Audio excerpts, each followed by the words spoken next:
Bienvenidos al Poder de Elegir Bien, el podcast financiero de Compara Bien.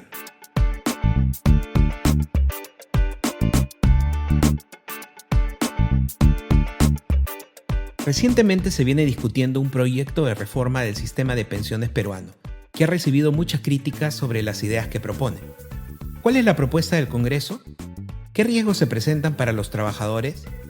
¿Qué proponen las AFPs para lograr esta reforma?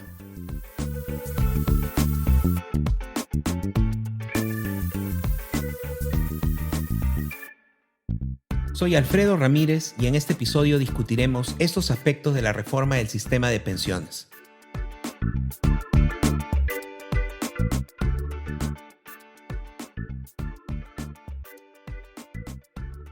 Esta es una edición especial de nuestro podcast porque vamos a tratar un tema muy coyuntural. Y aunque nosotros normalmente tratamos consejos prácticos para nuestras finanzas, creemos que este tema es de suma importancia para la economía de millones de trabajadores y también para la economía de todo el país.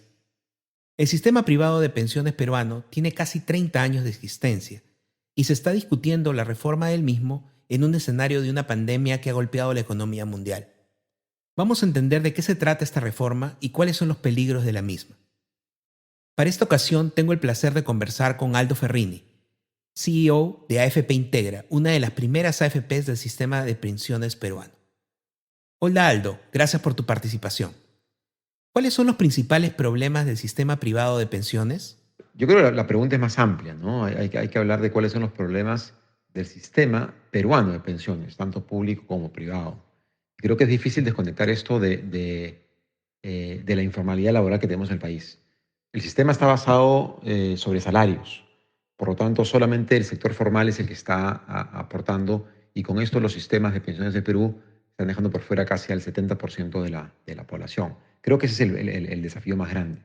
El segundo desafío es la baja densidad de cotización. Esto es la cantidad de aportes que hace el ciudadano a lo largo de su vida laboral.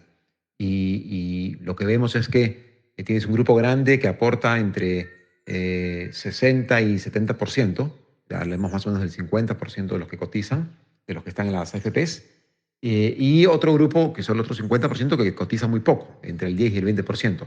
Y estos claramente, al tener esta entrada y salida del mundo laboral formal dependiente, no logran alcanzar una pensión. Creo que esos son los principales problemas, ¿no? La relación laboral y la informalidad laboral que tiene el sistema que tiene nuestro país, ¿no? Y el otro tema relevante, y que no puedo evitar, es esta crítica que hay respecto a competencia. Creo que efectivamente no se ha logrado incentivar lo suficiente a distintos jugadores para que entren al mercado, y esto ha generado esta sensación de una industria que muy cerrada a recibir nuevos partícipes. Y creo que uno de los grandes problemas es lo que lleva a la discusión que tenemos hoy día, ¿no? Y es que ha habido mucho cambio regulatorio y esto genera una gran incertidumbre para cualquier jugador nuevo que quiera entrar. Como dato, desde que se crearon las licitaciones en el 2012, solo en la primera licitación participaron 2 jugadores fuera del sistema, de los 6 que participaron en la subasta. Las siguientes 4 licitaciones solo se han presentado AFPs que existen en el sistema. Entonces la pregunta es ¿por qué, si esta licitación le da el acceso al 100% de los nuevos clientes por 2 años a cualquiera, no genera este apetito para nuevos competidores? Yo creo que hay un tema de cambio regulatorio que realmente desincentiva la competencia y entras en este círculo vicioso de no bajan los precios porque no hay competencia, pero no hay competencia porque hay incertidumbre. Entonces hay que ver cómo salir de esa trampa y creo que es un desafío muy grande. ¿Qué pretende aprobar el reciente proyecto de reforma de pensiones que propone el Congreso? La propuesta que ha llevado la Comisión Omonte al Congreso plantea un sistema integrado, un sistema donde el afiliado tiene una puerta de entrada y ya no tiene que elegir entre ONP y AFP, y tiene un sistema que le permite ir acumulando sus ahorros en cuentas individuales y finalmente tener una pensión, ¿no? Básicamente es un sistema integrado, pero que ha dejado en el aire una serie de variables que son preocupantes y donde ha incorporado también esta ASIP, que es esta administradora única de pensiones, que es propiedad, digamos, del Estado, que es administrada por el Estado, que creemos que es un problema serio, ¿no? ¿Cuáles son los riesgos de este proyecto? ¿Por qué nos debería preocupar a todos? A ver, yo creo que este proyecto tiene aciertos y tiene riesgos. Aciertos, y son aciertos que creo, que no creo que nosotros mismos coincidimos y como asociación de FPs hemos puesto sobre la propuesta. Uno, generar un sistema o un pilar de pensión no contributiva universal, es decir, pensión para todos los peruanos, una pensión, un monto pequeño.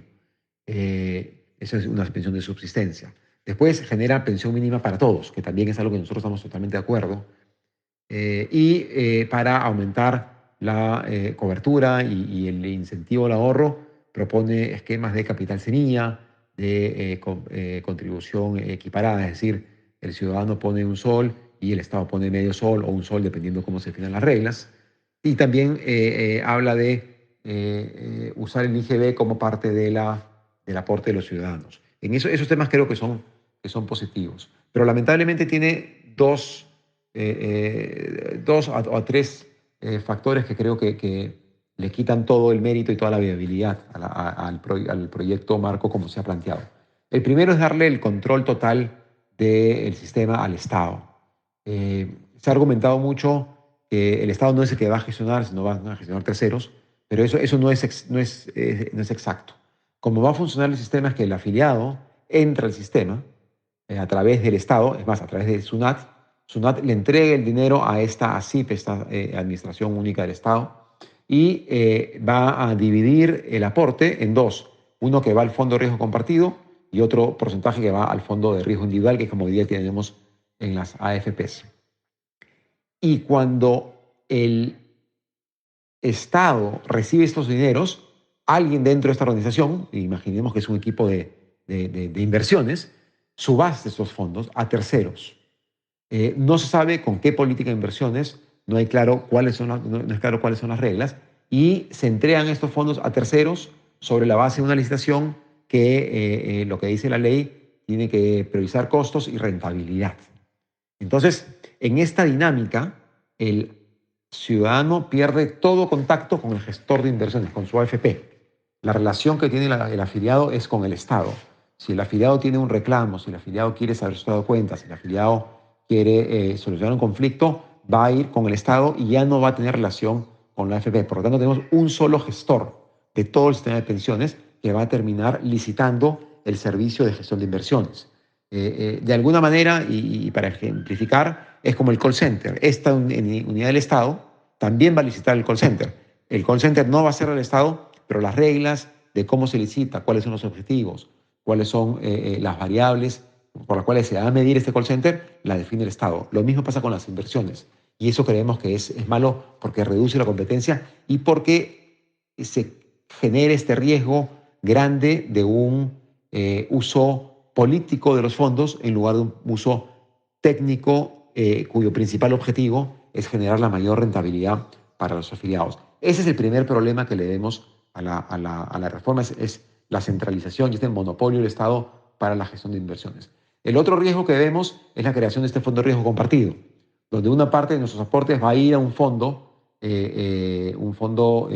común que va a servir para darle pensión mínima a todos los que la necesitan. Entonces, el que necesita pensión mínima va a recibir más de lo que aportó y el que no necesita pensión mínima va a recibir menos de lo que aportó.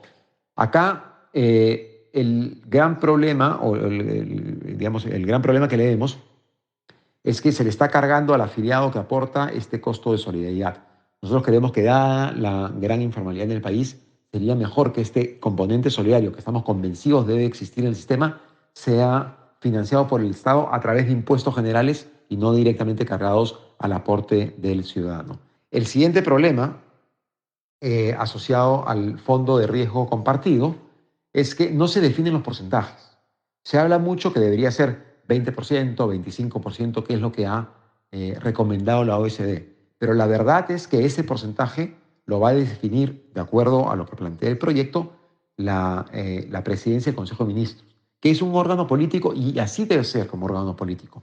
Entonces, en algún cambio de gobierno, en algún cambio de mirada respecto a los sistemas de pensiones, un primer ministro o un presidente podría dar el mandato para que cambien esos porcentajes y ya no ser 1 o 2% del fondo de riesgo al fondo de riesgo compartido, sino 8% al fondo de riesgo compartido. Creo que este riesgo es muy alto.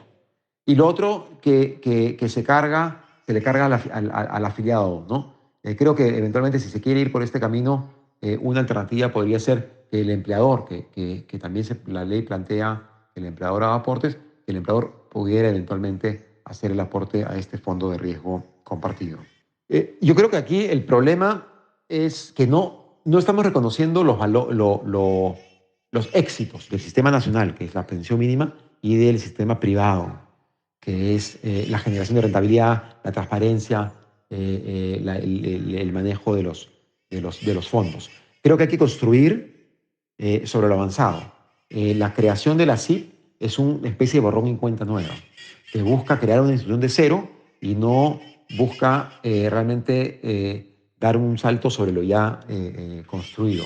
Creo que es fundamental que se mantenga la relación del afiliado, del ciudadano, con el gestor de inversiones, porque ahí es donde realmente se va a fomentar la competencia y donde realmente se va a buscar la mayor rentabilidad posible para el afiliado.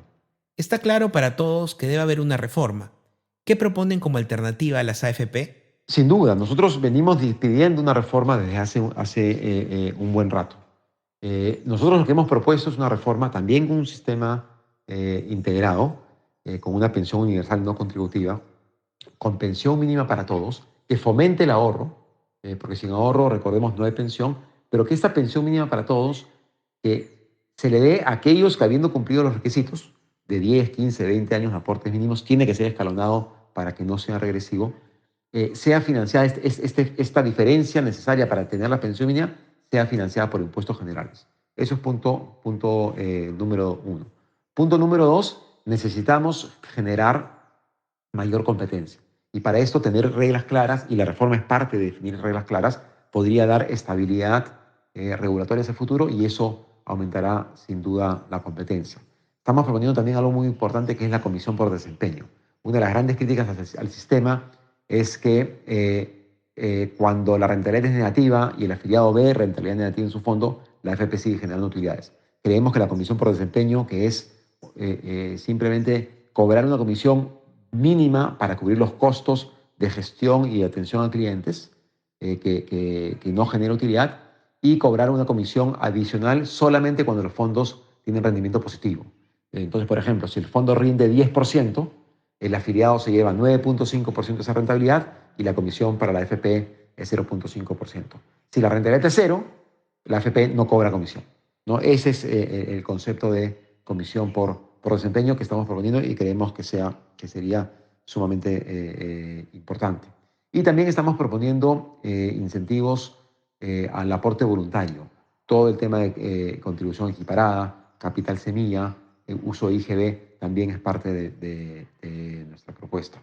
Pero creo que lo más importante es encontrar las virtudes de los sistemas actuales y construir sobre ellas. Finalmente, es importante reconocer que de repente no se va a poder corregir todo de una. Hay una problemática laboral importante, una problemática tributaria importante, y para realmente lograr un sistema que sea más inclusivo, que genere mejores pensiones para todos, de repente hay que ir un paso a la vez.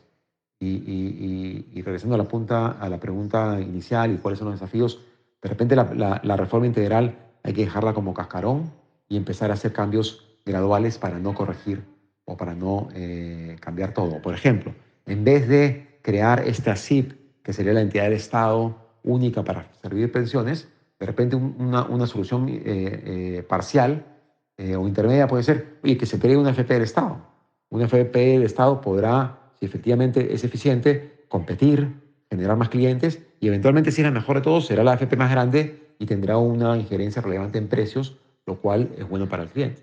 Pero si no funciona la AFP del Estado, te queda la privada que sigue funcionando de manera competitiva y tratando siempre de tener un mejor performance. Y finalmente, lo otro que hemos propuesto y creemos que es muy importante, y lo comenté en unas preguntas anteriores, Necesitamos que un regulador más empoderado. La SBS hoy día hace todo lo que puede dentro del marco de la ley, pero creo que después de 30 años de la experiencia que tiene, está preparada para asumir más responsabilidad y para hacer cambios más rápidos, más ágiles y que se acomoden a los cambios que vienen en demografía, en tendencias de inversiones, en eficiencias, en nuevas tecnologías que ayudarán a dar un mucho mejor servicio y un mucho mejor producto, que es finalmente la mejor pensión para todos los peruanos.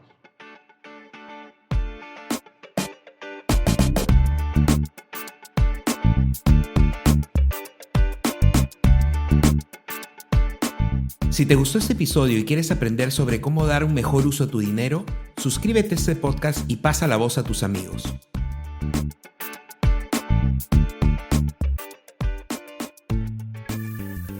Puedes seguir este podcast en Spotify, Apple Podcasts y YouTube.